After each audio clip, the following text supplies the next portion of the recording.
What's up guys, the 2-episode premiere for Obi-Wan Kenobi is out on Disney+. If you haven't watched it yet, go check it out and then come back, as this video will contain full spoilers for episodes 1 and 2. You have been warned.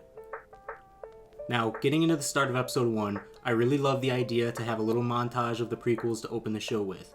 It's cut almost like a trailer, but I love how it highlights the dynamic between Obi-Wan and Anakin's relationship. Super cool. We then get to see Order 66 from another angle. Also cool. As we transition to Tatooine, I like the idea of there being another Jedi on Tatooine who later finds Obi-Wan and is disappointed in him for not even trying anymore. I love that. I actually wish he would have survived, but as we found out, he doesn't make it. When the Inquisitors land and begin interrogating the citizens, you can see the fear on their faces. And when Reva threatened to cut off people's hands, I must say I did not expect it to actually happen, but wow. I also really enjoyed the idea of having a bit of beef within the Inquisitors. The fact that Reva seems to have this personal desire to find Kenobi rather than just the smaller Jedi or Force sensitives is interesting, and leaves me wondering why she feels so strongly about this. If perhaps there's something they aren't telling us yet. I like that she's a bit of an outcast in the group and is therefore fine with stepping out of their normal order of operations in an attempt to one-up them. Obi-Wan having nightmares in his sleep I think is very appropriate considering the mindset he's in. We see that he's been struggling presumably for 10 years at this point. I like the nods to him reaching out for Qui-Gon's help. I don't think they would tease us like that and not follow through, so I'm pretty confident we'll get Liam Neeson as Qui-Gon at some point in this series, and I cannot wait. The fact that Owen doesn't want him around Luke is also appropriate, and is consistent with what we've seen in the comics, so nothing super surprising. I love Joel Edgerton's performance though. Also, some nice fan service with Obi-Wan trying to give Luke the same toy he has in A New Hope. Very cool. As we move on to the big cameo, let me say, I love the characterization. Her being stubborn, acting older than her age, and being relatively independent is perfect and makes perfect sense. I just think they chose a terrible child actress. Nothing against the little girl that plays her, I just don't buy her as a younger Leia, but I guess I'll have to deal with that. I love the scene of her calling out her cousin, and overall just the snide, witty remarks she makes throughout these 2 episodes. That feels like Leia.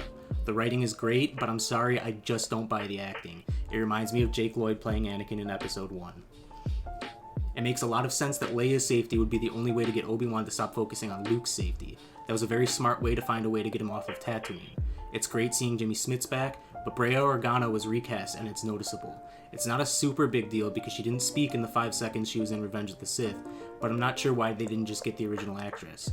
IMDb shows episode 3 as her only acting credit of note, so maybe she just doesn't act anymore, but I'm sure they could have paid her a bit to be in a few scenes. It's not a huge deal, but it was noticeable. I want to say that I love Kumail Nanjiani's character, and I hope I'm pronouncing his name right. The idea of a Jedi imposter who is scamming people is very creative, and I like his performance as well. I like the idea of him trying to better himself by helping Obi-Wan escape with Leia, and that ending is great. Reva basically finding Obi-Wan just to be distracted with the Grand Inquisitor was a tense and suspenseful moment, wondering if he would actually engage in lightsaber combat this early. And the Vader tease at the end, while frustrating now, is a great way to get everyone to tune in for the next episode, as if we weren't going to anyways. And I love the idea that Obi-Wan didn't even know he was alive until this point. I will say, I don't know why they felt the need to fake kill the Grand Inquisitor. He's obviously not dead as he shows up later in the timeline, though how he survives a lightsaber through the chest remains to be seen. Overall, the 2-episode premiere of Kenobi was an intriguing character profile in the Obi-Wan as he struggles to deal with the failures of his past and gets pulled into an unexpected adventure trying to protect Leia. When this series was announced, I thought Leia might be a small part of it if she was in it at all. To see her be a central character in these first 2 episodes was cool, even if I thought the choice of actress wasn't great.